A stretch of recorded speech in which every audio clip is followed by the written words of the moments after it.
In the last several years, homestead off-grid life has exploded in popularity.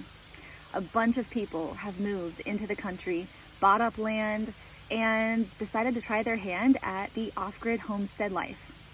But a lot of those same people leave and quit after the first couple of years, within the first 5 years or so.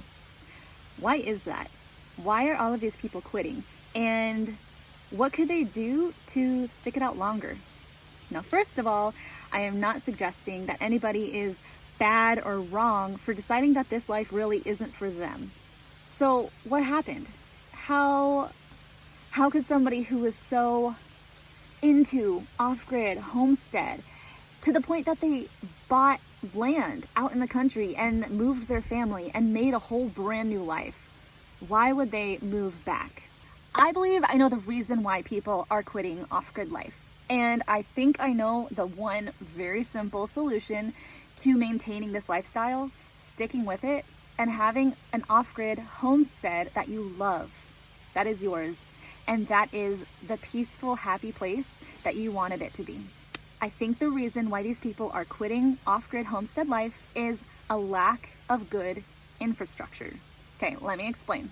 The process usually goes something like, you see that there are problems in the city, there's stress, there's a never-ending go, go, go lifestyle.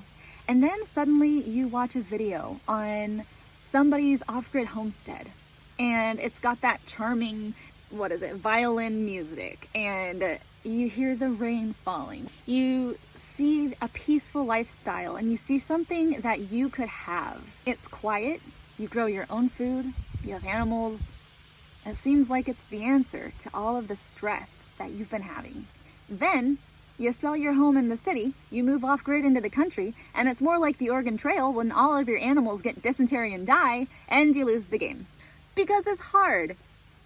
It will not go the way that you think it'll go, and you'll have more losses than wins in the beginning with gardening or animals or just comfort in an off-grid, whatever it is. Some people move into a tent, some people move into a little shack, some people move into an entire home.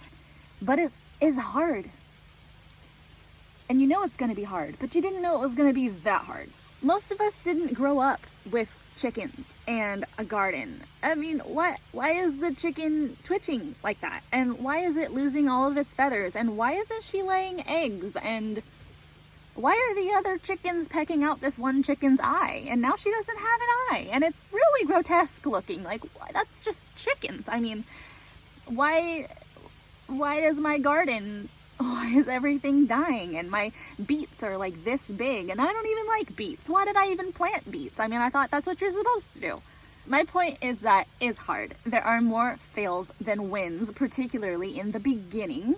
So not only are you learning everything, but you're also very uncomfortable because you've had to figure out how to get water. Maybe you have to tote your own water. Maybe you don't have central heat or air anymore because you're 100% off-grid and you don't even have solar set up or a generator right now. And so you realize how sweaty and oppressive humid heat is, and it's very uncomfortable. Or maybe you're in an area without service and you realize how frustrating it is to constantly try to make phone calls that keep on dropping, or, say goodbye to ever sending a GIF ever again because you can't upload or download one since the file size is too big. What's a millennial to do? It is hard. Everything, every comfort that you're used to on grid in the city with full service, full water, central heat and air, all of those things are no longer available to you. And so this idyllic life that you thought, I'll just have a cabin and boil water over the fireplace in a giant heavy iron pot and just stir my potatoes and it'll all be fine. Well, it doesn't all work out that way. Yes? No, it doesn't. She's a good girl.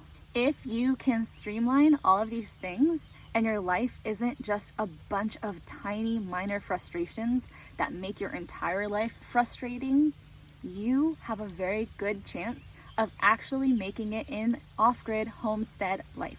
So that means finding out the basic things, like what do you need in order to make it an easy day for you to go out and work in the garden, or to go out and take care of the animals, or to deal with the snow. That means basic things, like having a continuous water supply.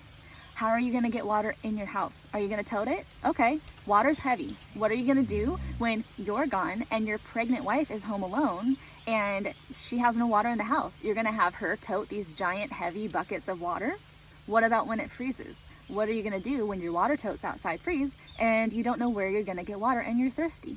Or maybe you move out here and you realize that having a normal shower is one of those small things in life that just made your day more bearable. When we first started living in our camper, showering outside in a shower tent with 2.5 gallons of water in a watering can got old really fast, especially in the winter. Not fun. And with only a watering can, you have to decide whether it is hair washing day or leg shaving day because you can't have both. So what can you learn from all of this? I would say pick the basic things that you need to survive and find several solutions for them, because maybe your first solution won't work. Maybe you need to go to plan C instead of A or B. And pick multiple things that give you your creature comforts.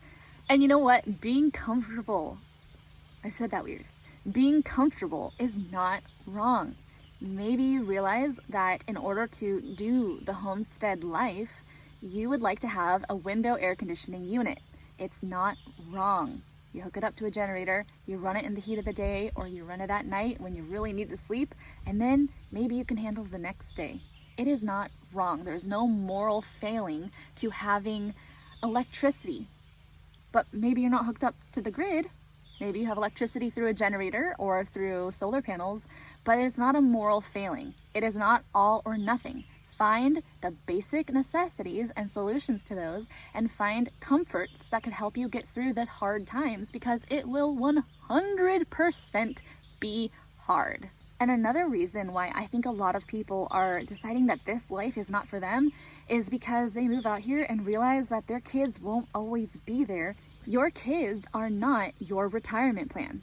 So you need to figure out what you're going to do, not only immediately to survive and immediately for your creature comforts, but what are you going to do in the long term? How can you age gracefully in place? So think about the future.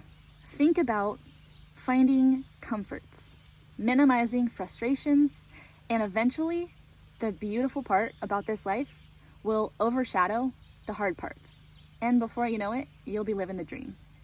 I have no idea how to end this because I'm really bad at ending conversations. Am I the only one? I don't know how to finish. I don't know how to not talk. It's a character flaw, I know. So pull yourself up by your bootstraps. Move off grid. Do it. Be tough. Goodbye.